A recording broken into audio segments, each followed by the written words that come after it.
Welcome to another episode of the Guna Fanzine Arsenal Women's podcast. Myself and Daisy have been spending some time in France. I'm back. She's still out there. She's been watching a bit of the Olympics. So the wonderful Claudia Loy. It's the first time we've actually linked up on the podcast, Claudia, and thank you for joining me.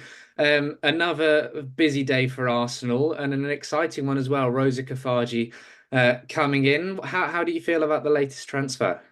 Yeah, really good. Watched some comps today. She looks unbelievable. Haven't really obviously watched too much of her. But I didn't even realise she got the assist against England. I think Rolfo scored.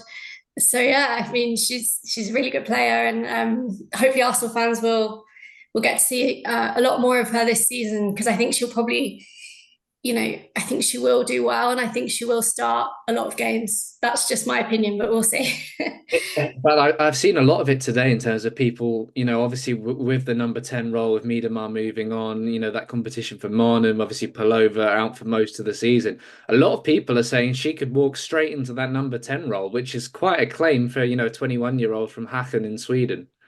Definitely, yeah. And I think Mariona has been playing on the left for Spain, and Mm. obviously has probably done that for Barcelona as well. So that would also be a fairly natural position for her. I mean, I was saying on the podcast last time I was on with Daisy that I think I'd kind of see Mariona as a number 10, but I think maybe the way that Arsenal play it could be maybe fluid, so that she does come into the central areas as well, and both of them can link up with Alessia or Stina when she comes on, hopefully. Yeah, I mean, it's about that squad depth, isn't it? And even, you talked last week about Lena Hurtig returning to training, and you look at now the depth in the wingers, but definitely watching the Olympics, she does tend to drift in field, and Kafaji can do the same. I mean, that fluidity and unpredictability in attack, I feel is going to be really important this season. Definitely, yeah, that's what we've been missing, I think. Mead is very direct and can be quite unpredictable at times. She likes to drift in as well. But yeah, so I think it would be nice to have some players who can do that, and yeah, just someone who can maybe take the game by the scruff of the neck a little bit and provide that moment of magic. Mm. Both Jonas Eidevall and Claire Wheatley saying, Kafaji, one of the most exciting young talents in the world. Said Eidevall, Claire Wheatley saying one of the most outstanding young players in the game. We're so happy to have brought her to Arsenal. Kafaji, born in Stockholm, only 21 years of age. So right at that position, time in her career. And I'm so fascinated to see also how she learns from the likes of Caldente, the likes of Ford and Mead and all of her teammates, even looking at Russo and Blackstenius up front, because there's such a pivotal time now in her career where if she kicks on, she can really become absolutely world class. Definitely, I think the long contract kind of speaks to that as well. The faith that Arsenal have put in her. She's proven, but she's not massively proven. Especially in the WSL, obviously she's only just started. So yeah, she's played in Europe, but I think this will be a step up for her, and especially off the ball, I think she will have some things to learn. But Mm. um, I think she's someone that's going to provide, a lot of, like you said, unpredictability and just some sort of firepower going forward, really. Great story, actually. I grew up in a really sort of immigration strong area of Stockholm. Her parents are from Iraq and they fled the country in the 1980s. They actually spent some time in England and she actually grew up in the same area of Stockholm as Alexander Isak, which got a lot of Arsenal fans excited because obviously on the men's side, he's not a player we'd be turning down, but she's played sort of a lot of street football, cage football growing up. And I think you can see that in her play. She's got that sort of raw ability. And I think maybe we've seen glimpses of that from someone like Chloe Lacasse this season, maybe not Yeah. consistently enough. And she sometimes struggles to grow into the game off the bench. But to have that different option who will take players on, who will come in field, and she can kick the ball really hard as well. She's a good finisher. I Yeah. watched the game against Real Madrid when Hacken beat them 2-1, and she got the goal. I think she got an assist as well. And there's a lot of excitement there, isn't there? And there's something about a player who maybe you don't know as well.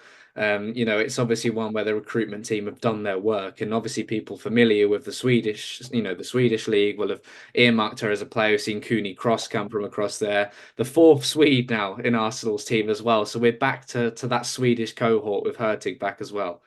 Yeah, and then I think people are saying she's a record signing from that league, maybe. So I don't know if that's a fact, but I think, that also shows that, Arsenal really want that player. And we know that Chelsea and other clubs have been interested in her as well. So I think it's a great sign for the club that she's chosen us. And I think Jonas probably had something to do with that. I'm sure that those conversations that he's had with her have really helped her feel like, he's got a plan for her, and yeah, and he values her. So yeah, lots to be excited about. Yeah, absolutely. Well, I'd imagine she'll be joining up with the squad for the US tour. I'd imagine we'll find that squad some point there this week, and we'll come on and talk about those games against Washington Spirit and Chelsea. But we haven't actually done a podcast as well since the other signing of Daphne van Domselaar, another player labelled one of the hottest talents in the game right now. And Manu Zinsberg, you got to feel for her because she does seem to up her game every season, but that's because she has fierce competition, and it's only getting fiercer this year. Yeah, I think it's just about getting that consistency, and I think Daphne Van Alstel won't come in and sit on the bench. I think if she does get a run of starts, I could fully see her, taking that number one spot.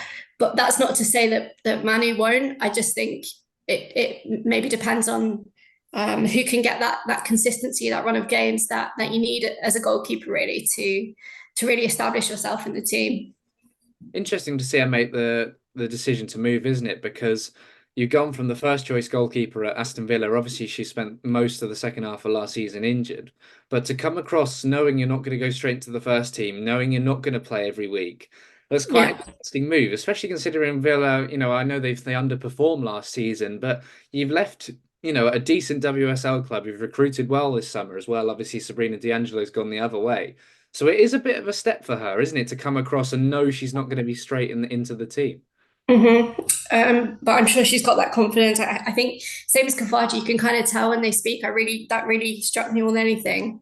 In their interviews with Arsenal, more than a lot of players I've seen, I think they really do believe in themselves, and you can see that they're not there to just make up the numbers. I think they're really going to compete, and I think the plan for her was always to come to a bigger club, and it's probably happened sooner than maybe she even thought. But I think she wanted that year to really, get that game time. But obviously with that injury, I suppose she's maybe not had enough. But she probably now just thinks, Arsenal come back in for me, because I think we've been in for her before. But it's too good an offer to turn down, at the Emirates in front of, all those fans, and I think she'll really develop now as a player. I think they both will. Yeah, a lot of people have made the point that Manu Zinsberger, every time, another goalie's come in and done well, it's actually improved her. Is that something you've noticed, when Sabrina D'Angelo's come in? And do you feel like she's continued to improve Zinsberger? Yeah, I think so. I think she improves when she has almost already fended off that competition. Like, we basically didn't see Sabrina D'Angelo for a lot of the season. So I think she really needs that belief, and that confidence and the consistency. Like I said, I think her performances were mostly good, but there's always improvements that can be made. And I think, having such a good goalkeeper to compete with, although she is young and will also make mistakes, I think, definitely, if she is able to fend that off, then, she will be the undisputed number one. Yeah, it is the life of a goalkeeper, isn't it? And I think Zinsberger and D'Angelo, the only criticism really of them last season was the mistakes. There wasn't much to separate them, but it was just some of those shaky moments. I think United home and away. I know D'Angelo progressed into the game really well at the Emirates, but she had such a shaky first 10 minutes where she made a couple of errors. She was obviously at fault for a goal when we went away there, and then obviously lost her place in the side for quite a while. But we have seen Jonas for a long time now, actually deciding on his goalkeeper, not because he wants to play one or the other, but actually there's tactical reasons in there. And Yeah. that'll be quite interesting to see how that develops this season as well. Choosing one goalkeeper to against certain opposition. That's not something we see a lot of in football at all. No, no, and I think there's probably a reason for that, but you never know. Maybe he'll be a trailblazer. We'll see. I know Mikel talked about it, and that's a bit of a touchy subject with Arsenal fans, but Or subbing one on and off potentially during a yeah, game. Yeah. yeah. I mean, and also just saying like there isn't. Well, I don't know if he actually said that there isn't a number one, but kind of yeah. I think with goalkeepers you do need that consistency, like we said, but you never know. It might happen. I just hope that both of them can really hit the ground running because we've got a tough start. Yeah, and also we're gonna have, especially if we progress through these two qualifying games, you do need, your depth in the goalkeeping department, and because, you are going to play a lot of games, and there is going to be, many opportunities for both of them who both start every game for their country as well. It's worth remembering, and obviously Zinsberger's had a busy summer away from the pitch, too. But I'd imagine she's such a great character in the goalkeeping uni, and Sabrina D'Angelo, I spoke to her after the last game of the season, and she spoke so highly of Manu Zinsberger and the goalkeeping coach. I think Seb Barton, his name is, and that must be nice, for Van Domselaar to come into that group, and you obviously know you're competing with Zinsberger, but she must be good fun on the training ground and away from the pitch. Yeah, and I'm sure Zinsberger can help her develop as well as a player and as a person. And yeah, I think we've gone younger. We're obviously interested in Marriott, but we've decided Hmm. to go younger and get a goalkeeper who we can develop. So yeah, I think the future's very bright for her. Hmm. One departure as well, while we had a break in the podcast, one that's been coming for quite a while, with Gio joining Atletico Madrid. I mean, it's one of those players that's going to be used almost as a mark against Jonas Eidevall's name. I think we can all see it was an unsuccessful couple of years in North London. Much of it spent away from North London, if you like, for Gio. Um, Yep. what went wrong in your eyes in terms of her development? Obviously, she was loaned out to Everton straight away. Arsenal brought her back from her loan because we had that Yeah. injury crisis.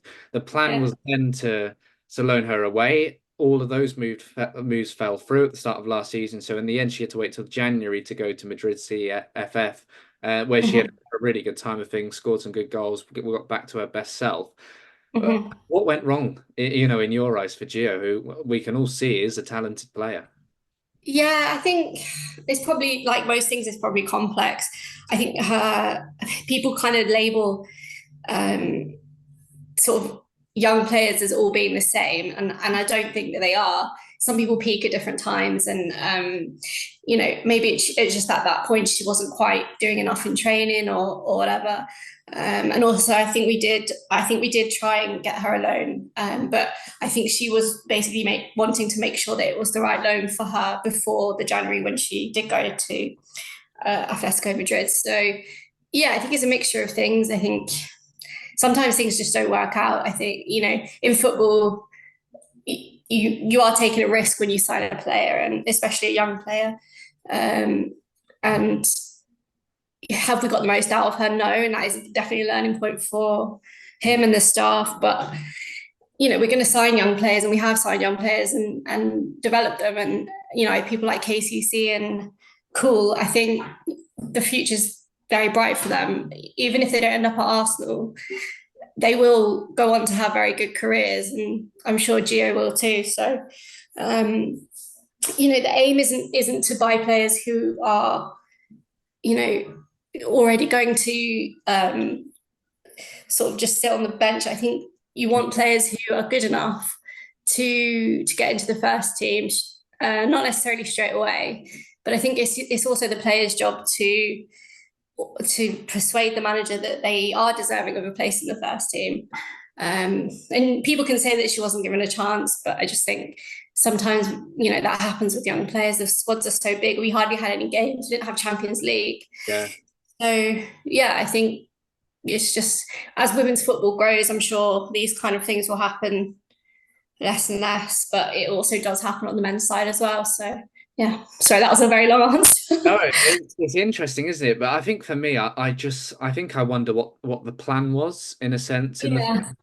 She obviously started the first season on loan. If Arsenal didn't have the injury crisis, she likely spent the whole season on loan with Everton. They then earmarked her obviously to go on loan again after she had played a few games, which well, in which Arsenal obviously thought she's not done enough. She needs to keep developing, learning how to play in England. So then they looked to loan her out again. Obviously that didn't happen. They then loaned her again in January. So if the plan from the start was 2 full seasons of loans, I wonder if, what Arsenal were looking, or, how maybe adaptable they were with that. It's interesting because whether a player would want to go to a club and of Gio's supposed talent, and obviously she broke through at a very young age and played at a very good level in Spain. But I think if she knew she was going to come over and sit on the bench for 2 years, maybe it would have been a bit different. And she was quite critical of the club. She did an interview with a Spanish outlet in March and said that Arsenal messed with her a lot.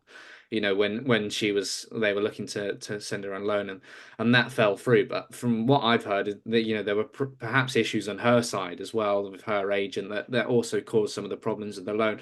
So it's one of them where we've known for quite a while now that it was not going to work. She wasn't going to return to Arsenal, and as you say, it's a learning point for the player and the club. Yeah, exactly. I think both sides will look at it, and yeah, sometimes things don't work out. So yeah. Yeah. One thing that has worked out on a positive is Emily Fox. She returns to Arsenal with the Olympic gold round her neck. She'll be back over in America actually very shortly by the end of this week, when Arsenal head out to Washington, D.C. For their training camp and then their game against Washington Spirit, and then Chelsea the following week. I don't know how much you were able to catch the Olympics. I was reliant on sort of French coverage, and they were determined to basically only show French athletes for the entire game. When they did dip into the women's football, I was able to see Fox, and I mean she's playing in a very capable, US backline with some really quality players, at the back. Mhm. I thought she was outstanding. In every game I saw, she played 6 out of 6 games. I thought she was fantastic. Yeah, I think she's just a really fierce competitor. I think she very, very rarely gets bullied, and also combines that with ridiculous athleticism and strength. Like she's just, yeah, she's a real athlete. As are a lot of the US players, to be honest. Yeah, Um, most of them, but I think yeah, she's so solid defensively, and she provides a lot of sort of help to the midfield as well when she goes forward, to sort of like the number 10s or even balls down the wing. So yeah, I think she's just a really good player, and I did think that they were favourites from quite early on when I watched them play. I think they're very good in transition. I know they always have been, but yeah, that was something I noticed. I think they are patient in the way that they play, but when they go, they go. They really commit. yeah. And They I have, they have a think lot of pace up front, don't they, actually? And they can, maybe the midfield was criticised a lot and maybe rightfully so, but once they got it to that front three, it was, you're in trouble. yeah, exactly, and they know how to play to kind of support those three players, and just let them shine. Really, give them the ball as much as possible. And Naomi Girma, I mean, I think if I played it right back alongside her, I might look like a half decent footballer because she is just incredible. And it was great to watch her alongside Emily Fox. She's someone who every Arsenal fan, I think, would take at the club. And I think even Leah Williamson, there was a video of her today, so Yeah, I saw love that. to play along. And that's got the rumour mill going again, I of know. course. But Yeah, yeah, I think she's just said that. yeah, I don't think that was yeah. meant anything. No, it But was yeah, it was hypothetical. funny that she said that. Yeah, what a centre back partnership that would be. But yeah, it was interesting seeing them as the early stages of an Emma Hayes project, and I felt like it was a sort of Olympic tournament where there was a lot of tired legs out there. The games going to extra time almost became quite tedious at times because there was just very tight, very nervy football, maybe with the exception of sort of Brazil and then Spain forgetting how to defend in one of the semi-finals. But it was quite an interesting tournament, and I didn't feel the US, were at their very best in a lot of the games. There's a lot more to come, but obviously we had that Fox injury scare at the end of the quarterfinal, and everyone was worried. But the fact Yeah. out 6 out of 6, for a country like the USA, that shows just how highly regarded she is, especially by a former Chelsea manager. Yeah, was she? Yeah, I don't. Yeah, I think she played every minute. Well, most. I think she probably came off a little bit early in some of the games, but she pretty much played every minute of every game. So yeah, she's had a very grueling time, and hopefully she's getting a rest, which brings us on to, I guess, the pre-season tour. Yeah, exciting, isn't it? I know we've got this friendly against Southampton at the end of the month. That's been added on, and I'll be there to cover that for the Gooner. I know a load of Arsenal fans travelled down there for the Conti Cup last season, so hopefully they'll bring quite good attendance. And Southampton have really encouraged that. But the USA tour first. I mean, there are so many loyal Arsenal fans out in America who get together in their numbers to watch the women's team as well as the men's. They get up in the early hours of the morning every weekends, and for those Champions League games as well, go out and watch them together, drinking beer at good knows what hours in the morning. I feel like this is so great because of the women's team. They don't have the luxuries of these big tours like the men. Obviously, we had the Australia game after the season, and we saw just how many fans came and attended that. Those Arsenal fans in DC, and I'm sure they'll travel from elsewhere. They're just gonna love it. It's such a treat for them, isn't it? Especially seeing them against such high quality opposition. Yeah, and hopefully the tickets will not be too expensive, and hopefully there'll be, yeah, good atmosphere there, and Mm. lots of Arsenal fans, and obviously we're playing a team, a US team, so yeah, that should help the attendance figures as well. Which game are you looking forward to most? Obviously, the WSL v NWSL debate, Washington Yeah. Spirit, owned by Michelle Kang.